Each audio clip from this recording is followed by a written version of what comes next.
Hi, I'm Dr. Joe, and I want to share with you this exciting case study. I'm working with an entrepreneur who has started a company about 10 years ago. He is currently turning over around 200 million and he has about 80 employees. The company is currently stuck.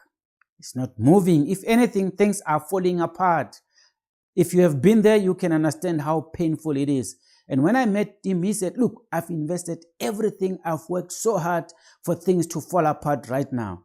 And now I'm starting to work with him and we are making some wonders. And I realized that part of his problem, he is just a serial entrepreneur and he's struggling with making the transition to manage an established company.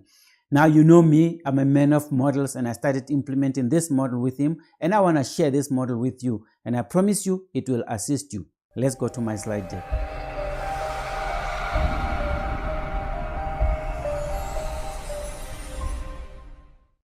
Here we are talking about building a sustainable enterprise. And you recognize from this picture that your enterprise has various players in it.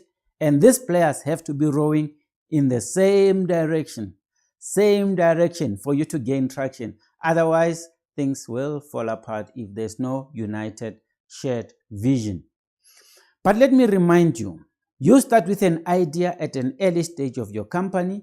You invest your time and your resources. Some of the ideas, of course, don't work at all. And when you get that idea that works, you develop a business concept. You have a legal entity, and it becomes a seed.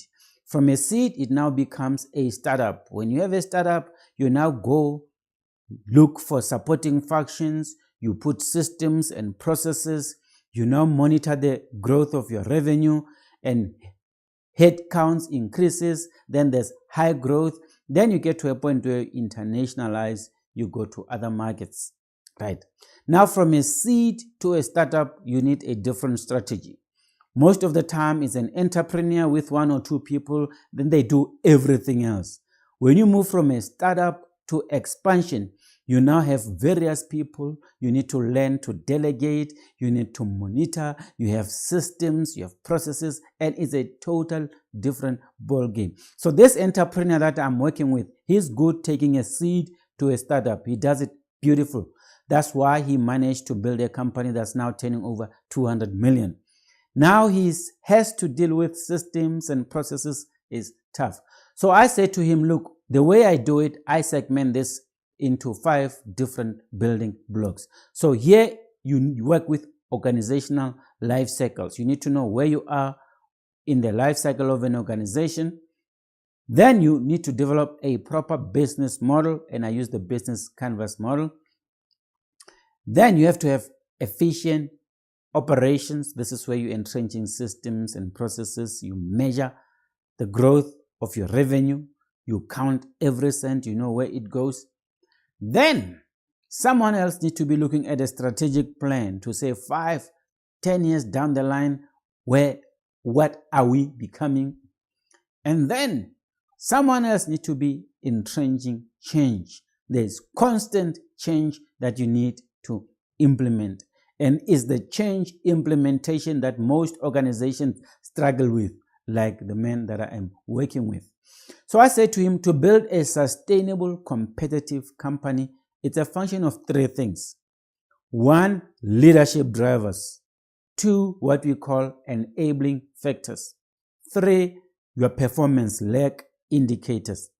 You know that leadership determines 50 to 70% of the culture, and the culture itself determines 20 to 30% of your performance.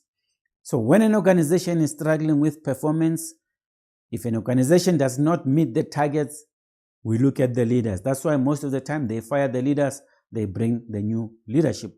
Because leadership will then influence your culture, the culture of an organization. By the way, every organization, including yours, has a culture. Whether you know it or not, it is there and it's affecting your performance. Leadership drivers, we're talking about the leader has to develop a compelling vision. The leaders have to create a sense of agency.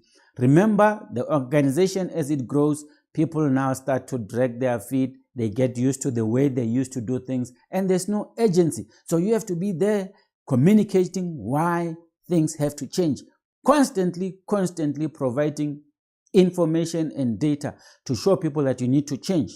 Then you need to build supporting teams. Remember, during a change process, there are 3 different groups of people. There's a group of people that's excited about change. They are there, they are excited. Then you get the middle group, what we call the doubting Thomas. They're not sure, they're just watching to see something, whether they are going with you or not. Then you've got a small group of resistors, the cabals that don't want change, and they are there to sabotage everything.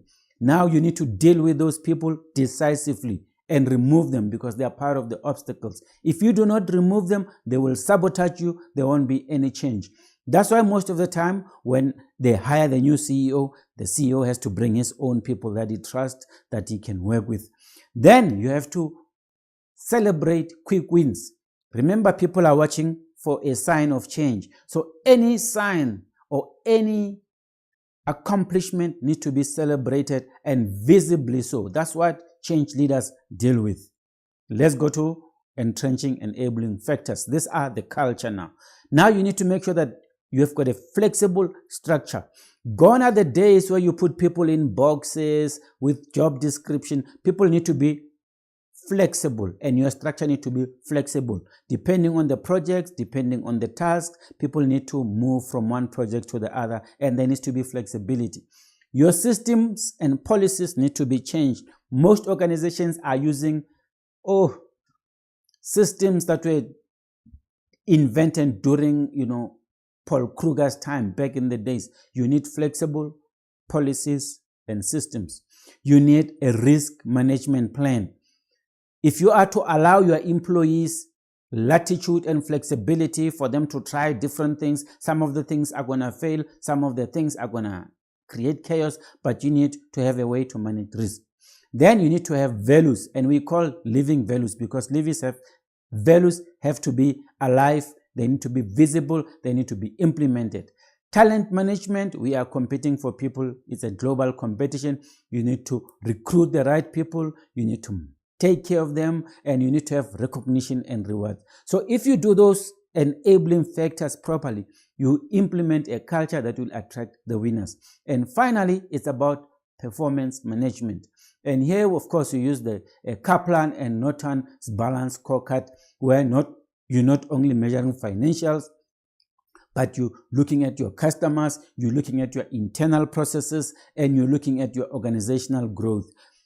This is the model that I'm currently implementing, and if you are dealing with change, I promise you, you're going to need this model. I hope it makes sense to you, and if not, please engage with me and I can come and discuss it with you so that we can find out why is your organization stuck, what are the things that you need to do. Hey, I thank you for your time, for listening to my story.